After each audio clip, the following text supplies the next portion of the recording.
আজই ডাউনলোড করুন আর এনজয় করুন আপনার পছন্দের শো। তুই বল কে করেছে কাজটা? তুই তো জানিস কে করেছে। এই কাজটা টগর করেছে। ওই আমাকে ফাঁসাইছিল।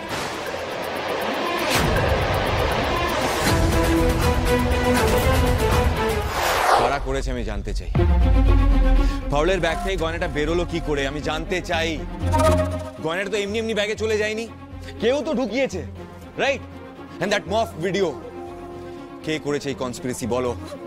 I want the names. কার কনস্পিরেসির জন্য পারুলকে 2 দিন পুলিশ লকআপে থাকতে হয়েছে বলো আমাকে। I want the names right now. Run বাবা, অত উত্তেজিত হোস না, শান্ত হ। দেখ, চিৎকার চেঁচামেচি করে তো কোনো কিছু সমাধান হয় না। মাথা ঠান্ডা কর, না হলে শরীর খারাপ করবে। আমি শান্ত হতে পারছি না বাবা। আমি তো বুঝতে পারছি না তুমি কি করে শান্ত হয়ে দাঁড়িয়ে আছো। আমি যদি ঠিক সময় খবর পেয়ে ছুটে যদি না আসতাম তাহলে কি হতো ভাবতে পারছো? পাউলের গোটা ক্যারিয়ার, লাইফ, রেপুটেশন সবটা চলে যেত। তোমরা কেউ কিছু বলবে না তো?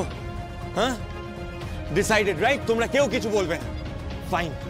তাহলে এটাও শুনে রাখো, তোমরা যারা কনস্পিরেসি করেছো পারুলকে এই বাড়ি থেকে তাড়িয়ে দেওয়ার জন্য, তাদের কাউকে আমি ছেড়ে কথা বলবো না।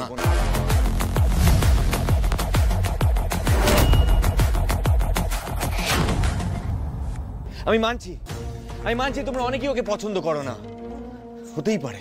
বাট তারপরেও পারুল এই বাড়ির জন্য যা করেছে তার ঋণ কি কোনোদিন অস্বীকার করতে পারবে তোমরা? পারবে কোনোদিন অস্বীকার করতে? বলো আনসামি। রায়ন তো কথাটা একদম ঠিক বলেছে। এই মেয়েটা এই বাড়ির প্রত্যেকের পাশে কোনো না কোনো সময় বিপদে আপদে দাঁড়িয়েছে। আমরা প্রত্যেকে কোনো না কোনো ভাবে উপকৃত হয়েছে এই মেয়েটার থেকে। যদিও অনেকে সেই কথাটা স্বীকার করবে না। উপকার স্বীকার করা না করা এক জিনিস পিসিমণি, কিন্তু উপকারীর ক্ষতি করাটা নোংরা মানসিকতার পরিচয়। ওর সাথে আমার ব্যক্তিগত যাই সম্পর্ক থেকে থাকুক না কেন, ও প্রতিটা বিপদে আমাকে বাঁচিয়েছে। আর আমার পরিবার তার সাথে কি করলো? হ্যাঁ, অ্যাজ এ রিটার্ন গিফট তাকে এত বড় একটা বিপদে ফেলে দিল। তাহলে কি দাঁড়াচ্ছে ব্যাপারটা? তাদের কাছে ম্যাটারই করে না তাদের বাড়ির ছেলেকে কে উপকার করছে, তার সাথে কে কিভাবে ব্যবহার করছে, কথা বলছে, কিচ্ছু ম্যাটার করে না। ছেলের উপকারীকে যে একটু ধন্যবাদ দিতে হয়, তার খেয়াল খবর রাখতে, একটু আদর যত্ন করতে হয়, সেই বেসিক সেন্সটুকুও আমার বাড়ির লোকের নেই। তার মানে এটাই প্রুভ হচ্ছে যে বসু পরিবারের কাছে রায়ন বাসুর কোনো গুরুত্বই নেই, সম্মানই নেই, রাইট? নইলে তো রায়ন বাসুর শুভাকাঙ্ক্ষীর সাথে তার বাড়ির লোক এইভাবে ব্যবহার করতে পারে না। পারে কি বলো, পারে কি? আচ্ছা রায়ন, তুই মাথা ঠান্ডা কর। তুই বাড়ির সবাইকে দোষিস কেন? সবাই তো দোষী লয়। যে আসল কাণ্ডারি, যে এই খারাপ কাজের মূল বটে, তাকে বল, তাকে শাস্তি দে। আমি তো সেটাই জিজ্ঞাসা করছি তখন থেকে। আমি জানতে চাই হুজ দ্য মাস্টারমাইন্ড, কে আছে এর পেছনে। তুই তো কোর্টে বলেছিলি তুই কাউকে ডাউট করছিস, তাহলে তুই বল না, ওদেরকে কেন জিজ্ঞাসা করছিস? তুই বল কে করেছে কাজটা?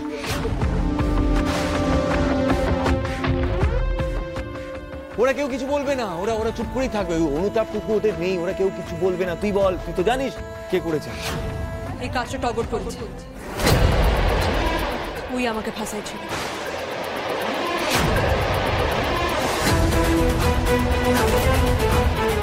টগর?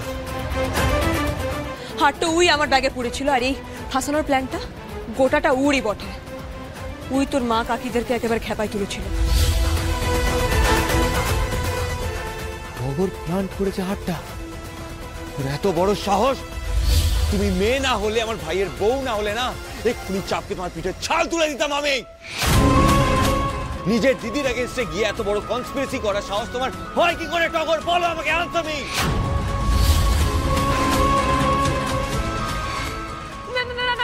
আমাকে ছেড়ে দাও, আমি কিছু করি না। আমাকে শুধু যেভাবে বলা হয়েছে আমি শুধু সেভাবেই করেছি। তুমি করনি তো কে করেছে? বলো তাহলে কে করেছে? Who's the mastermind? মুখ খোলো টগর, তাহলে কিন্তু আজ তোমার কপালে অনেক দুঃখ আছে। অনেক সহ্য করেছি, আর সহ্য করবো না। বলো। জেঠি বলছে বলে সবাই মিলে পারুলকে ফাঁসাইছে।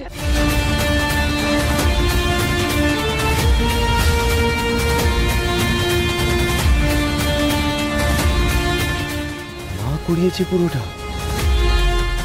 বড় বড়মা, তুমি এত নিকৃষ্ট মনের একটা মানুষ। আমি তো ভাবতেই পাচ্ছি না বড় বৌমা, তোমার মেয়ের বয়সী পারুল দিদি, তার সঙ্গে তোমার এত হিংসে কিসের মা? পারুল কেমন ধুম করে মামার নামটা বলে দিল যে সব প্ল্যান তো আমার। আমি কি অত লেখাপড়া করেছি নাকি যে আমার ঘটে অত বুঝে থাকবে? আমি কিছু করি নাই। আমি শুধু বলেছিলাম যে পারুল ওর মাকে খুঁজতে দক্ষিণ ভারতে যাচ্ছে, ওর খুব টাকার দরকার। আমি শুধু এই খবরটুকুই দিয়েছিলাম। তারপর ওই শিরিন দিদি আর জেঠি মিলে পারুলকে ভাসাবে বলে সব প্ল্যানটা করেছে।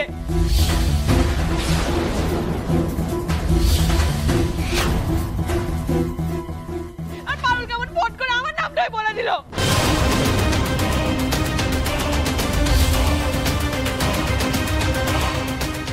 ওই শিরিন দিদি অনেক টাকা দিয়ে ওই নকল ভিডিওটা বানিয়েছিল। পারুল কোথায় যাচ্ছে আসছে তার সব খবর তো জেঠি আর শিরিন দিদির মধ্যেই চালাচালি হতো।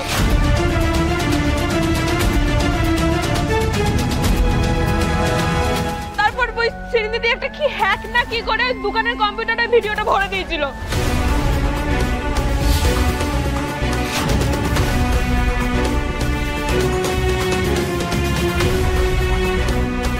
বেইমান মেয়ে একেবারে হাটে হাড়ি ভেঙে দিয়ে নিজে ধোয়া তুলসী সাজছে। মার মানালি দিদিরা নিজেরা কিছু করে নাই, কিন্তু সবেতে জেঠিদের সাথ দিয়ে গেছে। ছি ছি ছি ছি ছি ছি। তোরাও এ তো ঠগ বাজতে গা উজাড় হয়ে যাবে দেখছি।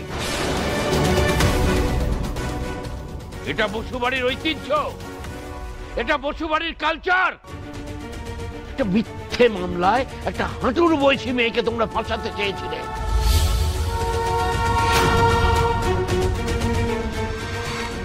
শুধু মুখে বলে এটাকে থামানো যাবে না দাদু। কথা যখন উঠেছে তখন এর শেষ আমি দেখেই ছাড়বো। এই বাড়িতে যখন ফ্রড কেস দেওয়ার কালচার ঢুকেই গেছে তখন আমিও এই মানুষগুলোর এগেইনস্টে লিগ্যাল স্টেপ নেব।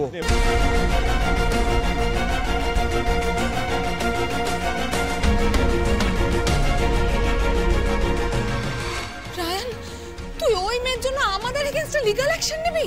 দরকার হলে নিতে তো হবেই কাকি। আমাকে নিয়ে কিছু করো না, আমি কিছু করি না। এই তুমি চুপ করে দাও। তোমরা যখন আমার মান সম্মান নিয়ে ভাবোনি তখন আমিও তোমাদেরকে নিয়ে ভাববো না। আমি এক্ষুনি থানায় সবটা জানাচ্ছি। রায়ান, তুই ঠিক বুঝতে পারছিস না, তুই তো ছেলে মানুষ। তোমরা বলো না ওকে। বাবা ওকে থামান না বাবা। আজ আমি কিচ্ছু বলবো না। রায়ান দাদু ভাইয়ের যা ভালো মনে হবে রায়ান দাদু ভাই সেটাই করবে।